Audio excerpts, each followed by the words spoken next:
Today I'm here with a bonus video because something was so highly requested from you. I basically had no choice but to do my research and get this video up as soon as possible. Today we're putting the Wet n Wild Rose in the Air palette head to head against this guy, the Anastasia Modern Renaissance palette.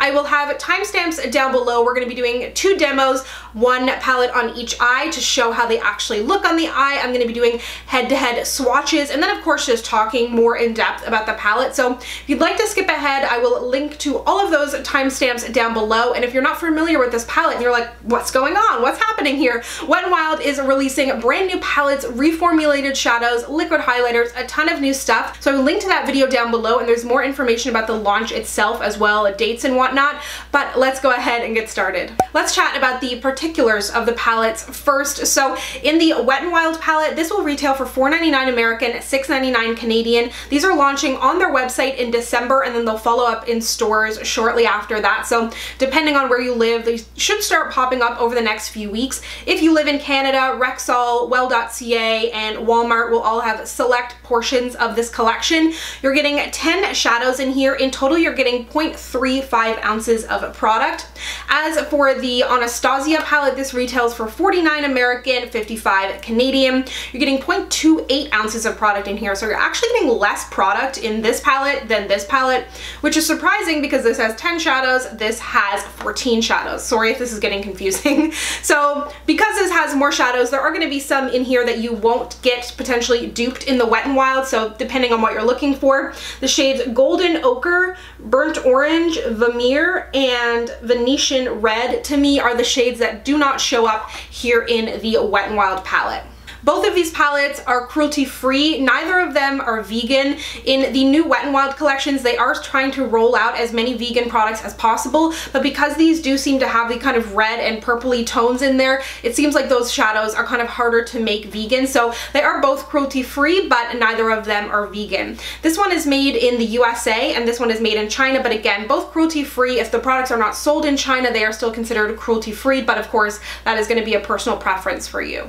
Both of these palettes are permanent to their lines, so I always prefer a permanent over a limited edition product for many reasons, and depending on any sensitivities or preferences you might have, the Wet n Wild palette, the first ingredient is talc, and then in the Modern Renaissance, the majority of the palettes are formulated primarily with mica. I don't know a ton about ingredients, but I did just want to lay that out there. So let's go ahead and get into the comparison swatches. Of course, swatches can be totally deceiving when you're looking for a product, and what really matters is how it looks and performs on the eyes, but I did want to show you a swatch by swatch comparison. The Wet n Wild palette does not have names, the Modern Renaissance does, so I'm just going to go by that, and I did kind of live swatches, I guess you could call them, so I actually show you putting them on my hand so you can see how they truly perform when just being swatched out. And the first shade I show for all of these swatches will be Wet n Wild followed up by Modern Renaissance. We have Wet n Wild number 2 here up against Tempera from Modern Renaissance, and as you'll see, Tempera definitely has more pigment in there, but they both are nice matte shades. On to number 1 from Wet n Wild up against Warm Taupe, and Warm Taupe in the Modern Renaissance is definitely cooler and has a little bit more pigment. Number 3 from Wet n Wild next to Raw Sienna. These are both quite powdery shades, and you'll see the Wet n Wild actually has a little bit of a warmer tone, a little bit more pigment. This is pretty much my favorite shade in both palettes. It's number 6 from Wet n Wild, Realgar from Anastasia. Quite similar. I would say that the Anastasia has a little bit more terracotta and the Wet n Wild leans slightly more orange. Number 8 from Wet n Wild next to Bon Fresco. This is one of the biggest differences in the palette. The Wet n Wild is definitely more purple and the Bon Fresco has more gray in it. Number 7 from Wet n Wild up against Red Ochre. Again, very similar shades. Both have great pigmentation. I find the shade from Wet n Wild is actually a little bit more matte. Another fabulous shade from Wet n Wild. This is the shade 8 up against Love Letter. You'll see it's a little bit more matte, really strong pigmentation in there. Up next, the deep browns. Number 9 from Wet n Wild, Cypress Umber from Anastasia. Very similar shades, both super pigmented, a little bit powdery. One of the few shimmers in both of these palettes. Number 3 from Wet n Wild against Primavera from Anastasia. You'll see the Wet n Wild is a little bit warmer, but not as strong of a shade as the Anastasia. These are my least favorite shades from both palettes. It's number 5 from Wet n Wild and Antique Bronze, and the Wet n Wild is definitely much more warm than the Anastasia, but neither of them really impress me, honestly.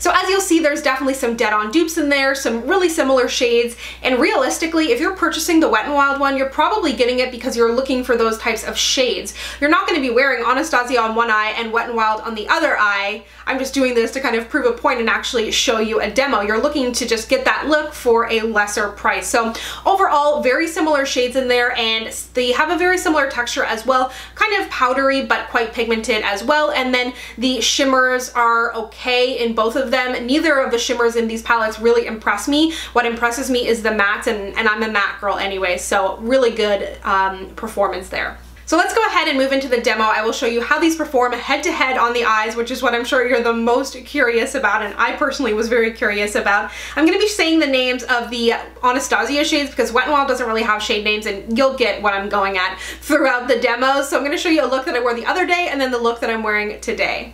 For this first look, I have put on some eyeshadow primer, as I always do with any eyeshadow, high-end or drugstore. I'm using the matte cream shade out of both of these, and as you'll see, I'm packing it on with a dense brush just to kind of test out pigmentation, and the Anastasia palette definitely has a stronger pigment here. Moving on to the Raw Sienna shade and Raw Sienna dupe. These are actually quite similar. They blend out really nicely, super matte. You can't see really much of a difference between these two shades. And then Relgar, which was what I was really excited about, the dupe for this one too. Again, really nice performance. They don't have any fallout. They both blend really nicely, good pigmentation, and they stay pretty true to color. Another shade I was really curious about because it's just really unique to the drugstore is Love Letter and its dupe, and I gotta say, I was super impressed. You'll see they look really similar to each other, really strong pigmentation, not too powdery. Really impressed with these shades. On my brow bone, I used the matte shade, and I actually kind of prefer the Wet n Wild one in this case because I don't like a super strong brow highlight. For some shimmer in my inner corner, I'm using Primavera and its dupe, and I don't even know if you can see the difference that I showed in the earlier swatches, but Primavera does have a little bit more oomph than the Wet n Wild counterpart. On my lower lash line, I'm using the Deep Matte Brown Cypress Umber and smoking that out a little bit with Raw Sienna. For the finished look, you'll see my lines are a little bit harsh with the Love Letter shade, I know, but I really wanted to test this out throughout the day, see how it wore, and see how that matte deep shade really held up. But overall, eye to eye, there's really not much of a difference. I wouldn't be embarrassed to leave the house with these two different eyeshadow palettes on my eyes. For this next look, I'm using Tempera again on my lids to set my eyeshadow primer, and I used it with a fluffier brush, and you really can't see as much of a difference this time around. In the crease, I was so curious to put these head to head because they looked quite different in the swatches, Bon Fresco and its counterpart. And you can't see a huge difference here. I feel like the Anastasia one had a little bit more pigment, but I went in with a fluffy brush, and then I decided to go in with a more dense brush, and I really did like the look of these, but the two of them, I feel like they'd look better on lighter skin than deeper skin, but they are pretty kind of unique shades. For my lid, I'm using Antique Bronze and its dupe, and this shade in both of the palettes, I think I already mentioned, is just kind of a dud for me. I don't think it's that great. So neither Antique Bronze or its dupe really impress me, and the Wet n Wild one is just quite a bit warmer. Moving on to my crease, I wanted to use Love Letter again because I had used it on my lid, but I wanted to see how it blended out in the crease, and they both looked really, really good.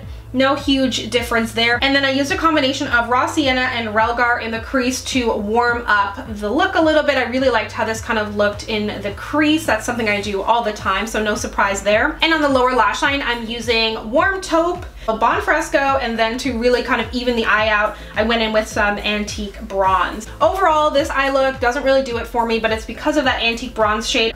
I do wish that it just had a little more oomph on both ends. I feel like you can get incredibly similar looks using the Wet n Wild palette to create things that you would with the Anastasia palette. You tell me down below what you think, but overall, and even as an individual palette, if you can call it that, from Wet n Wild, I think that the palette itself just performs really, really well. As for the wear time, which I think is also incredibly important because they can look exactly the same, and you know, if the Wet n Wild one wore off after an hour, then it would be kind of a waste of time for me.